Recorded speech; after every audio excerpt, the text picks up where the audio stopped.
Tapos na ang New Imos Public Market Building. Tapos na ito. Katatapos lang. Kaya lang magpapasko kaya nilagyan muna nila ng tiangge ang harapan ng bagong building or market building. Ito yung mga tiangge para sa mga pag-celebrate ng Pasko, bibili sila dito.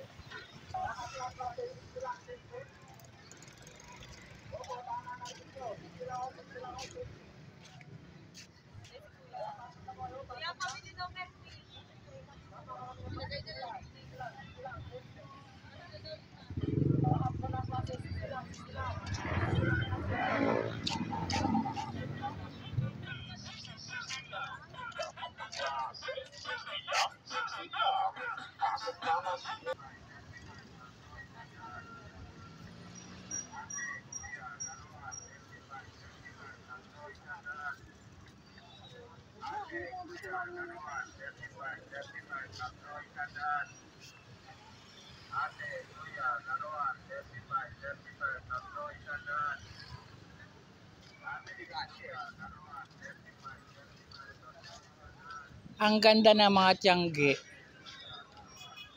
Mura, affordable, di ba, pag bumili ka. Pangregalo ngayong Pasko. Or para sa sarili mo na rin gamit.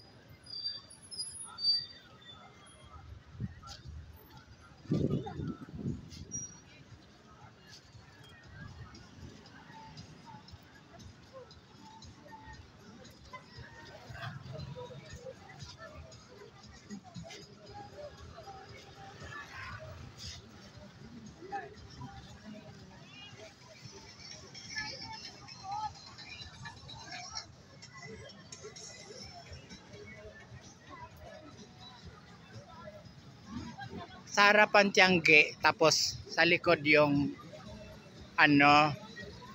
yung New Imos Market Building.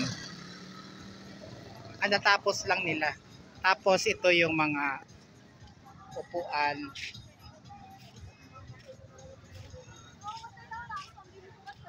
Ayan, maraming upuan.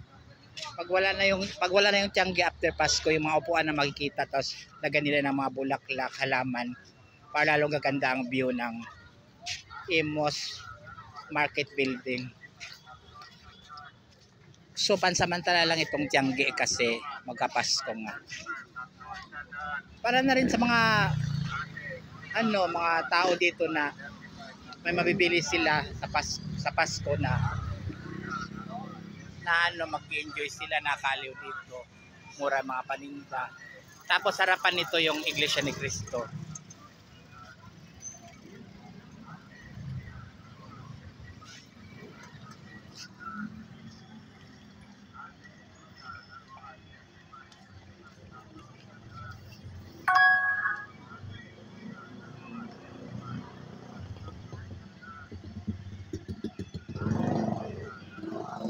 Kaya napakaganda ng location ng Imos Public Market kasi meron siyang Iglesia ni Cristo, tapos mga daanan highway, tapos yun na, ayan papasok yung mga tao dito para mamili sa Imos Public Market Building.